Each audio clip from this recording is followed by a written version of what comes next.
So starting out, just to tell everybody, glam, what is glam? And some of the numbers that are staggering. Yeah. So we are a technology company and a media company from the US, from Silicon Valley, Brisbane, California. What we do is we focus on the lifestyle vertical, and we aggregate niche or expert websites. In fact, we have meanwhile 200 million users in the glam universe. 200 million? Worldwide. So I was 100 million wrong, I'm sorry about that. That's the US, there are 60 million in Europe. Wow. And then across Asia and Latin America. And what kind of sites are there? Just name some of the bigger ones. So, you know, it's fashion blogs, yeah, primarily. And in the fashion vertical, we have beauty blogs. It's, you know, websites from experts. They're not necessarily media companies. It could be, you know, in the food vertical, maybe some excellent chefs, you know, they have their own website, they report. So you call them and trends. you say you sell their advertising and you connect them to all the other users, or? Yeah, I mean, you know, at the beginning we really had to go out and, I guess, educate the publishers or the bloggers or the experts on what we are doing. And the business is really designed around sort of the fragmented internet world, right? There are more and more websites all over the world, not only from traditional publishers, but, you know, from people who know something well and, you know, have passion to create content. And via technologies such as WordPress or others, you know, they can publish this content, and users on the other side, they find that content using Google, right? Nobody gives in Google and just enters, let's say, fashion. They look for very specific things these days. They look for grassroots street fashion Berlin or something like that. And then they find whatever, you know, 5,000 results or 100,000. And so there's this user behavior, and it's basically, in Google terminology, it's the mid-tail or the long tail, and we focus here on the expert sites in the lifestyle space, aggregate those, and these days, you know, those publishers, they come to Glam. We sign every day, you know, several publishers. We have a few thousand now, and this overall is like, in this universe, an author base of 5,000 approximately. And this is a completely new type of media company. It didn't exist before. Yeah. And how do you see that you coincide with traditional media companies? Are you a threat to them? Are you a partner to them? Is it a new type of journalism, so it's completely different, or? You know, I mean, the environment is entirely changing, yeah? So what we really try to do is create values for advertisers, right? Marketing solutions. So the advertising dollars follow the eyeballs, right? And so the eyeballs now are, to a large extent, a tremendous extent, actually, in the mid-tail, long-tail. But, you know, if you just go to Google, it's not really organized at all from an advertiser point of view. And actually, to make the point, Glam is really all about branding. It's not about, you know, performance, CPA, CPC deals or so. It's really about a branding environment. And so we built, you know, solutions for advertisers, you know, to reach certain audiences in, you know, these channels that we are offering. And this can be not only, you know, media or advertising itself, you know, it can also be creative, innovative solutions, you know, bringing those authors, those bloggers, for instance, in, you know, they may report from fashion weeks or so and blog on this and, you know, create smart packages at the end of the day. You're also in lifestyle and fashion and Condé Nast. Just a couple of words about Condé Nast, if there's anybody that doesn't know about it. Okay, I'll try my best. Well, we are a worldwide publishing house. As you said before, we have a very long history going back, I think, more than 100 years. We have very strong brands such as like Vogue or Gentleman's Quarterly, Glamour and Architectural Digest, just to mention a few, or maybe Wired for this context. And are active in about, I think, 24 countries. Yeah, and we have several outlets, if you will. We're obviously coming from print magazines. That's the long history. But we've been able to extend that during the last couple of years, and all the innovations going on, so that we now have not only magazines but also, of course, websites and apps for iPhone, iPad, Android, and so on. So I don't know if you're aware of that, but we own a media company in Sweden, where I'm the largest shareholder, and we're buying magazines because we think magazines are very cool if you connect them to the right things online. So how do you do that? You're heading up online or digital. So how do you take sort of the soul and the brand from the magazine and make sense out of it in digital? Yeah, that's actually the starting point where we are coming from, because we We think that we have sort of the right toolkit. You know, we have a very, very high quality approach. That's sort of the core value of all Condé Nast publications. And we have very strong brands that are well known. I mean, everyone knows Vogue who's interested in fashion, and probably everyone who's interested in technology will know Wired. So we think this is a very good starting point, and we try actually to sort of translate or transpone that for the new media world. So we go and look at it and think about it. How should we do it? How could we do it right in this new channel? May it be the internet or may it be mobile. What's the role of paper? Is that something that you're doing just because you have to, because you've done it before, or is it because you really, really like it and you think it has its role? Paper is important. I mean, that's it's still the sort of the strongest core. It's nothing that we sort of leave aside and just go and run for new media. Not at all. It's actually that's different to many other publishing houses. With us, it's very strong. It's still the core business, but basically what we see is that that there's a chance for us to expand those brands into new channels. You know, define new offerings, and that there's also how well a is demand for that. iPad selling, for instance, or other similar devices? Sorry, what? How well are you selling on iPads and other similar devices? Is it really picking up? Is that a meaningful business for you yet? It's picking up, but it depends. I mean, we made a good learning. For example, last year we were one of the first to launch an iPad app, or we were the first fashion brand to launch an iPad app in Germany. With the Vogue brand. With Vogue, yeah. right? That was well recognized. But sooner, a couple of months later, we launched an iPhone app for GQ. And that was way beyond our expectations due to the simple fact that the potential is much higher. There are much more iPhones in the market than iPads have been at that point, of course.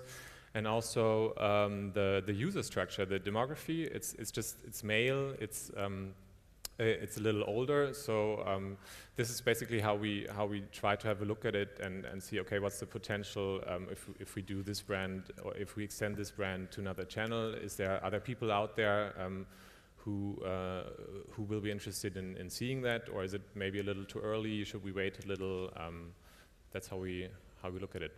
Both of you share one thing in common. You're not into sort of clicks and cost per order marketing and so forth. You are for strong brands, and you're providing a strong brand for them. How can you sort of motivate that to charge premium and to do display advertising online? Is there something like glossy online, if you understand what I mean? You know, I don't think that actually online and offline differentiate there really a lot. You know, if you look into, let's say, traditional marketing tactics, right? There's where you sell, or direct marketing, where it's about lead generation, where it's about selling, you know, call centers and so on. And, you know, the same is happening online as well, right? So if all what you do is you have a product and you try to get a lot of traffic or leads and sell it, okay, that's one part of marketing. But, you know, you're basically getting a commodity very soon if you don't have a brand and an experience. And then it's all about, you know, cost leadership. And I mean, who can actually win with cost leadership? It's just very few players, actually. So, you know, companies really need to build their brands the same way they do it offline, online. And, you know, you shouldn't even really distinguish, because there's only one world, right, out there. And it's integrated. And so also your brand message has to be the same. And are you able to sort of charge a premium because you're Vogue online as well as offline? Does it feel Vogue online as well? That's our approach. Yeah, that's what we aim for. To offer the right user and the right context, and we define ourselves a lot about the quality of our content. We think that we are really in a very, very high and specific position, which may also be a smaller cut, but it's. But if they say, well, but I get more clicks from Google here, and how many clicks will you actually get me? You don't get into that discussions? Well, partially, of course, we do. I mean, that's the discussion you have, but we try to add another value to it, or at least our advertisers, we can convince them that we create an environment or a context where users are much more, where they are more in the mood for the advertisings that they see. This is why we also address a very specific group of advertisers. So there's a strong fit, and basically we have been able to transport the glossy image from print in the online or digital world. Yeah, that's how it works. Well, you said something about sort of creating completely different advertiser solutions, and could you sort of share some examples of that? How can you work in a non-traditional way, non-banner, non-sort of traditional ways? How can you integrate content and the brands that you have with advertisers?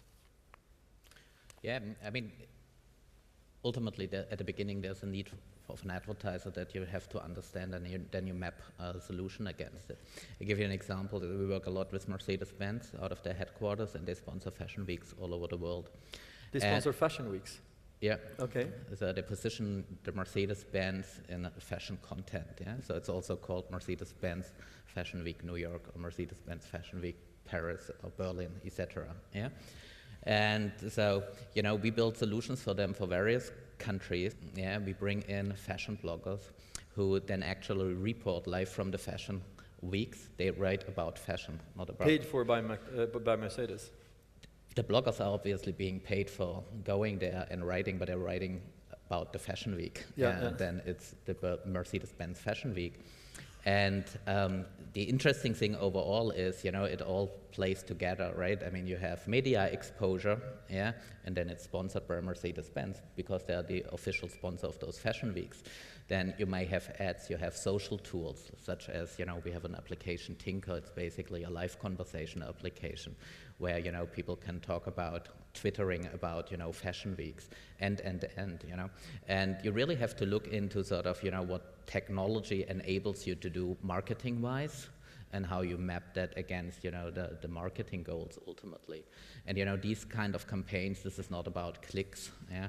And brand advertisers really shouldn't look at clicks at all. You know, it's misleading even. Because, you know, there are enough, you know, analysis on it, you know, which are actually the audiences that click. You know, there are only very few that click, but they click very, very often. And are those actually the ones you want to have? Yeah. So what really matters for your branding campaign? And maybe, you know, the industry, also the online industry, didn't really get it right, you know, to establish the right metrics at the beginning. And then with Google being so successful, you know, everyone was just looking at clicks, clicks, clicks. Mm-hmm. And of course, it's easy to understand click yes or no, you know, and then successful or not, but it's not what marketing is about. Would you agree to that? Yeah, I would, totally.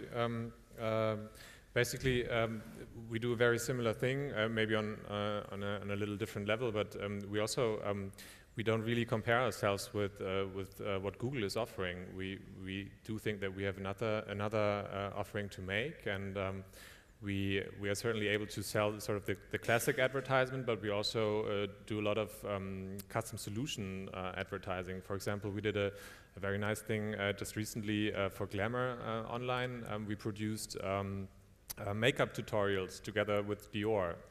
And that was something that, you know, Glamour is a lot about users wanting to learn how to, I don't know, they're really interested in beauty products.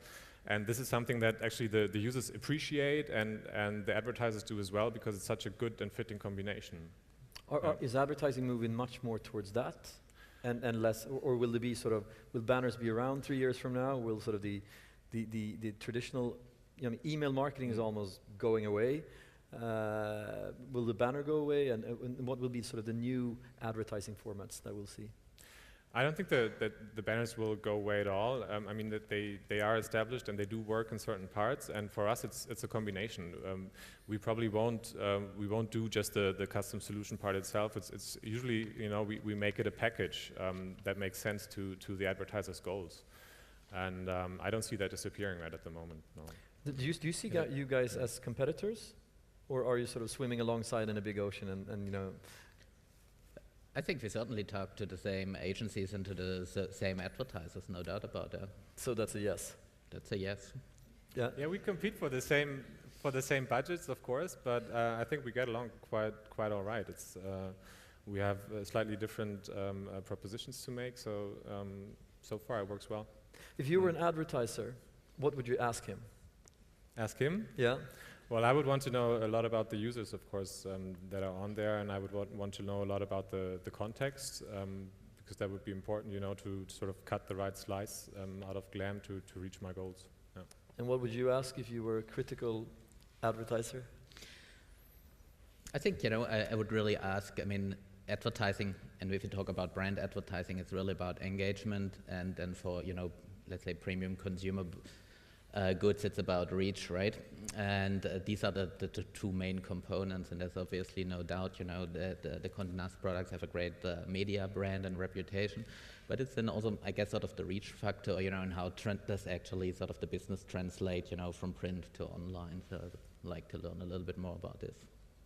So you wouldn't just buy that it's as good at online because it's a good magazine, you would like to benchmark it against other things? Yeah, I don't think online and offline is the same, obviously. I mean, the behavior is different. You know, there are millions of websites out there, right? There are 1.3 billion users, Comscore worldwide, you know. It's not only that they read, you know, content, you know, they interact, it's social, right? They interact with their friends, they like things, you know, they forward, they comment on, so it's a much, you know, more comprehensive actually environment than just a media platform. And also, you know, when you were asking regarding the banners, sure, there will be banners, no doubt about it, but I mean, there are more and more new ad formats, and there are rich media formats, there are video formats, you know, the user can interact in the act. This is not just, you know, like media reach, Is right? that making advertising less boring or more obnoxious? I mean, it's up to you, you know, if you interact in the ad or not. Yeah. So if you like to get bored and find it boring and interact, it's your call. But I think it's actually great, you know, advertising is really becoming more informative, also partly more entertaining, and you know, the user's in control whether or not they find it worth interacting with it. But it's actually a communication that's happening, you know, between the product or the brand and the user, you know, and it's also not done then, because you can still forward it, you know, you can comment on it. So, you know, it's a very complex environment, you know, and this is where brands often, you know, need help how to deal with it and how to so maximize both the of you value. become sort of a consultant almost for the brand as well, because there's so many new things that can be done. I think definitely, because you have to, and we work really very closely with the agencies, right, that specialize, you know, in this field too, or like the agency this morning, you know, brought up a couple of great examples. Yeah, it's more comprehensive. It's not only, you know, buying media reach and that's it, and then you could potentially just go to an ad exchange, you know, to a marketplace, which is basically an ad auction, which is good, you know, for a certain segment, but for marketing or branding solutions, you know, I think you miss the opportunity that online actually offers. So what do you think happens with traditional media companies? So what are the risks in those traditional media companies? I mean, you work in not a traditional media company, but a company that's also traditional. What do you see as the risks with the old media model? Well, I think that the biggest risk is to ignore what's happening and to sort of not look around yourself and try to take up what how users' needs maybe develop or readers' needs develop. I think that we are working hard to sort of have this process overall units. You know, we also want the print department to think about how a story will take place digitally, because that's something you would want to do in advance. You know, I mean, if you go out for a fashion shoot and afterwards you realize, you know, a video would have been nice, then it's too late. So the idea would really be to come from a content point and think about, okay, how we're going to play this on which channel, and what would there be that we could maybe add, you know, if we put this, or could we do this a little earlier on Facebook, have an editor maybe write some posts and saying, hey, I'm here shooting this, what you think of that? Those would be ideas that I think on the long term we will integrate more and more. How do you look upon Facebook? Is that something that's good for you or bad for you, or a competitor, or? You know, I mean, Facebook is obviously great for users, right? That's why there's 600-700 million users, so they go there for a reason. It's more than a site, right? Because it's just, I guess, sort of a floating model in a way, right? With the like buttons that you mentioned this morning. It's generating traffic, you know, for our sites, for our partners. So it's certainly a very good thing. Is it a competitor of ours. Sure, Facebook is also in the advertising space ultimately, but I think, with our branding solutions, it's very different to displaying ads in a Facebook environment. So I don't think it's exactly a competitor. Between the two of you, you've seen a lot of advertising campaigns, you've seen a lot of initiatives. What would be some of the advice that you could share with the audience? Some of the things that this really seems to work every time, or this is really smart things to do? Well, I would recommend to have a good talk with us, with our salespeople, because they know it best. They have all the experience, and I think that well, you need to be clear about what you want to achieve with your campaign, and then look for a good solution for that. I'm not going to let you off that easy. Yeah. No, but I mean, but it is a good point. Why do you do the campaign? A lot of people, they buy reach, and then they measure clicks, and then they're disappointed, or they buy branding and they measure something else. So that's a starting point. But are there any other sort of formats or ways of doing things that you think is better than anything else? Well, I think if your goal is branding, then you should think about an extraordinary way of positioning your brand. And I think we offer a lot of possibilities, or we have been offering a lot of possibilities to do that, and this really works. So, sometimes it just makes sense to think a little bit off the track, and couldn't we find a unique approach? What could we do together? As I said, a video maybe, or these sort of things that we've done in the past, that's worked really well. And so if that's what you're looking for, I think that's a good idea to think about as sort of a custom-made, a tailored ad. Yeah. I mean, I agree. There's not this secret sauce. This is the way the entire audience has to do it, and everyone is happy, because even if it was like this, if everyone did the same thing, it would be on par as well. But I think the key is really to understand the digital space and the tools and the tactics very well. Be very thorough there. Try things out. We had it earlier, with the business models, with advertising to some extent, it's similar. Establish sort of, metrics, what you want to accomplish, and this is not about clicks, it's about, different things depending on what the purpose of the campaign is and what space you are. And overall, where I guess many companies are actually lacking is really the allocation towards digital versus traditional media. It's still totally underrepresented if you look into the media consumption. Yeah? If you look into, how many hours, a user is spending online versus traditional media, and then you look what the advertising mix is, it's totally underrepresented. In, countries like UK or Scandinavia, I think it's something like 20%, that's spent in the digital space. In other countries, even the US, it's only like 10-ish, yeah? Germany as well. So there's still a lot of opportunity. There's a lot of opportunity, but it also means now, to answer your question from an advertiser point of view, do it quickly, because otherwise the others are doing it, and you will do it anyway, so why don't you do it right away? So with that, you're also going to be around here. We have to wrap up the session. Thank you very much. And big round of applause for the gentleman. Thank you very much.